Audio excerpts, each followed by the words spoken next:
Baik, bismillahirrahmanirrahim. Assalamualaikum warahmatullahi wabarakatuh. Waalaikumsalam warahmatullahi wabarakatuh. Gimana kabarnya anak-anak hari ini? Alhamdulillah, luar biasa. Allahu Akbar. Di sini ada yang tidak hadir nggak? Apa hadir semua? Oh iya, hadir semua ya. Alhamdulillah, berarti semuanya bisa berangkat ke sekolah. Nah, sebelum pembelajaran dimulai, alangkah baiknya kita membaca basmalah bersama-sama. Bismillahirrahmanirrahim. Nah, untuk pembelajaran kali ini, Ibu mau tanya dulu deh. Di sini siapa yang suka sholat? Cung. Siapa yang tadi subuh? Cung. Kenapa gak subuh? Harus sholat ya, soalnya sholat itu merupakan tiangnya agama. Kalau misalkan kan tiangnya agama itu ibaratkan tiang di rumah ibu ya. Kalau misalkan tidak ada satu berarti bakal roboh. Nah, walaupun kita masih kecil, kita itu harus tetap belajar ya. Belajar apa? Belajar sholat. Sholat ada berapa waktu? Ada 5. Ada apa aja? Subuh, duhur, asar, maghrib, isya. Nah, jadi pembelajaran kita pada hari ini kita akan membahas tentang sholat fardu ya anak-anak. Nah, untuk materi ajarnya Ibu bakal kasih satu meja satu. Udah bisa baca? Tidak. Kenapa tidak? Nanti sama Ibu dijelasin nanti ya. Ini materi ajarnya. Nah, anak-anak dengerin Ibu ya. Ibu mau menjelaskan tentang sholat fardu pada kali ini. Nah, sholat fardu berasal dari bahasa Arab, yaitu salat. Sholat secara etimologi atau bahasa bermakna doa. Ketika seseorang sedang melakukan sholat, berarti mereka sedang berdoa. Karena memang apa yang ada dalam bacaan sholat itu semuanya adalah doa. Nah, secara terminologis atau istilah, sholat adalah suatu ibadah yang terdiri atas ucapan-ucapan dan perbuatan tertentu atau khusus dimulai dengan takbiratul ihram dan diakhiri atau ditutup dengan salam. Nah, anak-anak coba lihat di buku yang udah Ibu kasih. Udah dilihat? Nah, di sana itu ada dalil tentang sholat. Terdapat dalam surat Al-Baqarah ayat 43. Coba lihat, bacain. Bisa? Oh enggak, ya udah sama Ibu aja ya. Nah, untuk lafaz ayatnya yaitu wa aqimus sholata wa atuz zakata warka'u ma'ar raki'in, yang artinya dan sholatlah dan laksanakanlah sholat, tunaikan zakat dan rukunlah beserta orang-orang yang ruku. Nah, ada yang mau ditanyain nggak? Ya, boleh, silakan Tania. Kenapa? Salat fardu itu gimana? Hukumnya? Oh iya, jadi hukum sholat fardu yaitu karena sholat fardu adalah wajib bagi seluruh umat Islam, maka hukumnya itu wajib atau fardu ain. Fardu ain itu ada yang tahu nggak apa maksudnya? Jadi fardu ain itu ketika kita melaksanakannya mendapat pahala.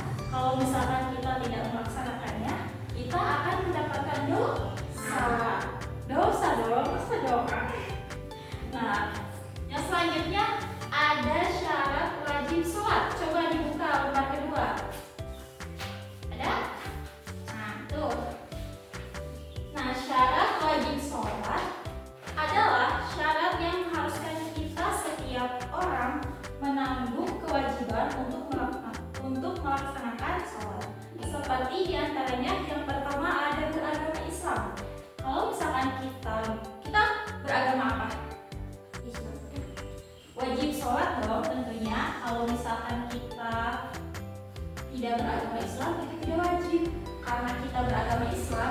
lagi sholat itu wajib dilaksanakan.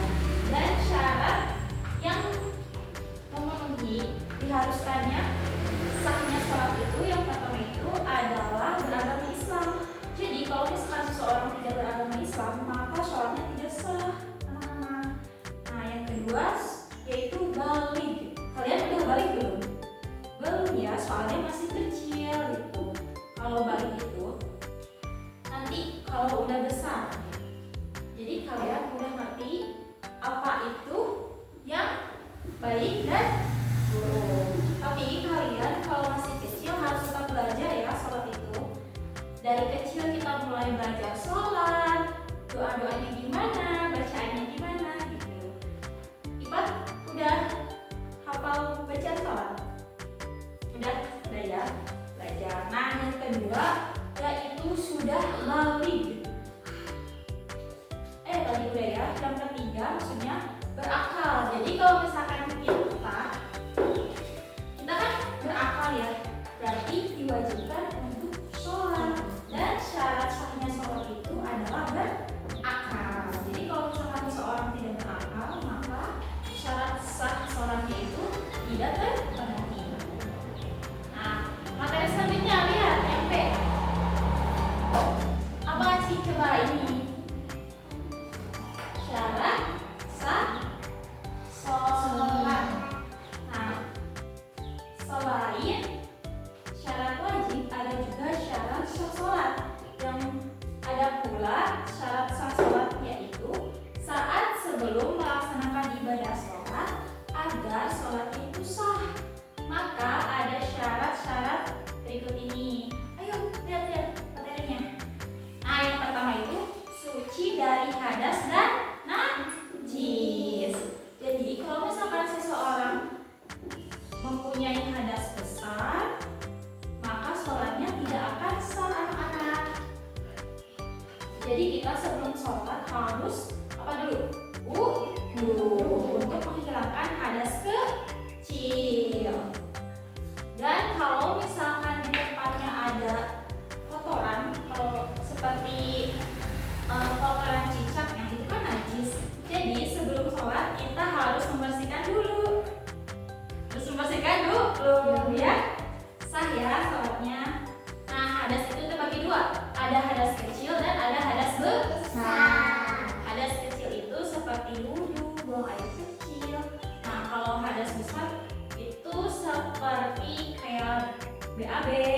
Terus kalau misalkan perempuan sedang haid, nah itu kan ada hadas besar ya harus diadusin dulu. Kalian belum ngerti tapi gak apa-apa, nanti juga ngerti. Yang kedua ada suci seluruh anggota badan, pakaian dan tempat. Tadi udah ibu jelasin. Kalau misalkan di tempat sholat ada kotoran cicak, itu si kotorannya harus dibawa dulu biar sah tempat sholatnya. Terus ada juga harus suci badan, yaitu tidak ada najis yang menempel dalam tubuh kita. Misalkan kita sedang pipis ya, nah pipis itu kita harus dicebok gitu atau dibersihin sama air biar tidak ada najis yang menempel gitu anak-anak. Terus harus suci dari pakaian juga. Kalau misalkan kalian udah main gitu ya, itu kan ada keringat ya, harus diganti dulu pakaiannya biar suci. Nah yang ketiga menutup aurat. Ketika seseorang mau sholat tentunya harus menutup aurat. Kalau laki-laki ada yang tahu gak batas auratnya dari mana? Belum ya. Jadi kalau laki-laki itu dari lutut ke mata kaki. Kalau perempuan itu seluruh badan, jadi harus tertutupi kecuali muka dan telapak tangan. Ada yang menyebutkan telapak tangan harus tertutup, ada juga yang menjaga di sebelah sini aja gitu. Gak apa-apa. Tapi ada sebagian yang bilang kalau ini juga termasuk aurat. Nah yang selanjutnya memasuki waktu sholat yang telah ditentukan. Kalau sholat isya dan maghrib itu dilaksanakannya kapan? Ketika sudah menuju malam hari itu. Jadi mataharinya udah kelihatan. Itu sholat maghrib. Terus kalau malam udah tidak ada matahari tapi ada bulan, itu sholat isya. Nah, yang selanjutnya itu menghadap kiblat. Menghadap kiblat, tahu nggak kiblat kita kalau mau sholat itu di mana? Di Mekah. Nah, kiblat kita itu ketika sholat adalah Mekah atau menghadap Ka'bah. Nah, yang keempat yang keenam, yang terakhir yaitu mengetahui mana rukun dan mana sunnah. Nah, di dalam sholat itu ada yang namanya rukun dan ada yang namanya sunnah.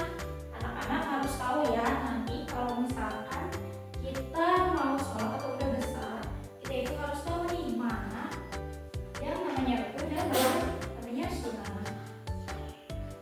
Untuk materi kali ini Ibu hanya membahas sampai syarat sah sholat. Nanti untuk penjelasan selanjutnya seperti yang membatalkan sholat, waktu-waktu yang ditentukan sholat itu kapan saja, itu akan dibahas di minggu depan. Nah, coba di sini ada yang mau ditanyain lagi gak? Ada yang mau ditanyain gak guys? Anak-anak ada yang mau ditanyain? Gak ada? Udah paham? Jadi sholat itu ada apa aja? Sholat itu ada 5 waktu. Yang pertama ada sholat subuh. Kedua sholat. Ketiga sholat. Keempat sholat maghrib. Dan terakhir adalah sholat isya. Kalau sholat subuh itu ada berapa rakaat? 2. Kalau sholat isya? 4. Kalau sholat maghrib? 3. Kalau sholat subuh? 2. Ibu tanya deh satu-satu. Kalau sholat maghrib ada berapa rakaat? Tuh. Kalau sholat subuh? 2. Kalau sholat isya? 4. Kalau sholat maghrib? 3. Tuh. Tuh ya. Jadi Ibu jelaskan kembali. Kalau sholat subuh itu ada 2 rakaat, zuhur 4 rakaat, asar 4 rakaat, maghrib 3 rakaat, dan terakhir isya 4 rakaat. Nah, anak-anak, karena Ibu ada tugas untuk minggu depan, kalian bisa mengumpulkannya minggu depan.